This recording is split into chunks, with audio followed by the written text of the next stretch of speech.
Hi, my name is Tony Van Veen, CEO of Discmakers. The past month, I read a couple of interesting articles in Music Business Worldwide that provide some insightful data on where the industry is heading today and what that means for the opportunities for independent artists. And by the way, if you consider yourself a serious artist, it's important to stay on top of industry trends and news and data. If you don't subscribe to Music Business Worldwide or a similar newsletter, you really should.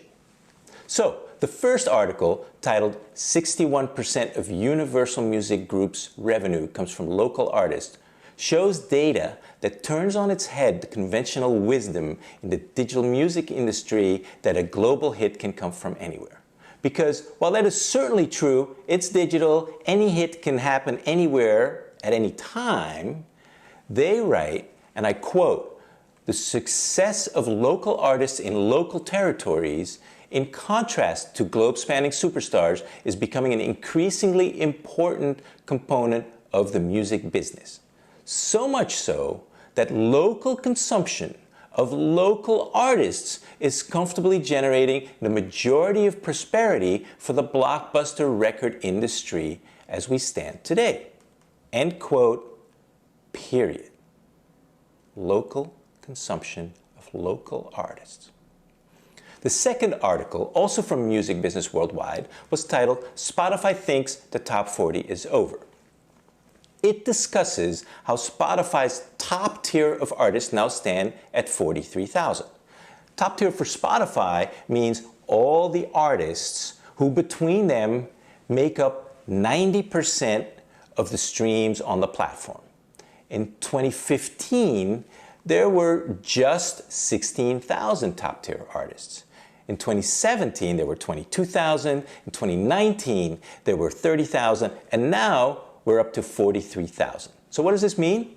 That today it takes 3 times as many artists to make up 90% of Spotify streams as it did just 5 years ago.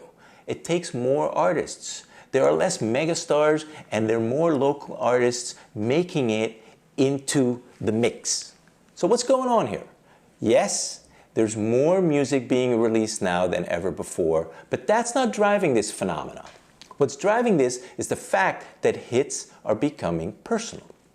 Big national charts, even local radio charts, are being listened to by less and less people, and frankly, they're quickly becoming irrelevant.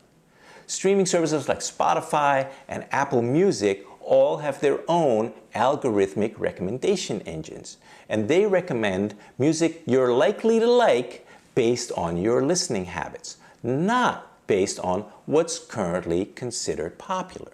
And sure, the streaming services all have their popularity charts, and they have their own curated playlists that play the hits or try to make hits, but many listeners, frankly, don't pay them an awful lot of attention. Take me, for example. My musical tastes are pretty niche. I listen to a lot of island music, reggae, soca, tropical, reggaeton, plus some hip-hop thrown in for good measure, and some remnants of my younger punk rock days. So Spotify knows what I like, and I look forward every Friday to getting my Release Radar playlist, custom-made based on my listening habits, and every week I find a couple of songs that I really like, and I'll save them to other permanent playlists that I have.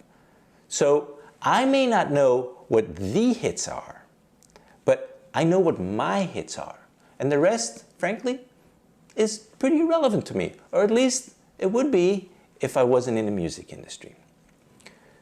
The streaming services are making this happen not just for me, but they're making this happen, the my hits, as opposed to the hits, for hundreds of millions of music fans worldwide. What does this mean for you? Well, you have more opportunity than ever to be heard. The barriers to reaching a global audience are lower than ever.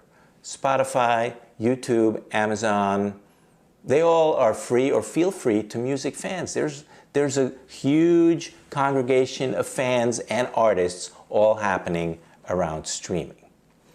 Market data shows that more people are listening to local musicians. Technology allows you to reach them. Now it's up to you. So here are a few simple questions, simple but not necessarily easy, for you to think about. Is your songwriting good enough to drive repeated listens? Are your shows good enough to turn listeners into believers? Do you know enough of the basics of streaming and streaming services and how they work to get your music featured on algorithmic playlists like Release Radar? Are you serious enough about marketing to build a constantly growing following that you actually interact with? And lastly, are you patient and deliberate enough to gradually build on your existing successes and grow your fan base gradually over a period of years? If so, my friend, the trends are in your favor and you have a good shot at achieving your goals. I hope you found this helpful, and I'll see you next time.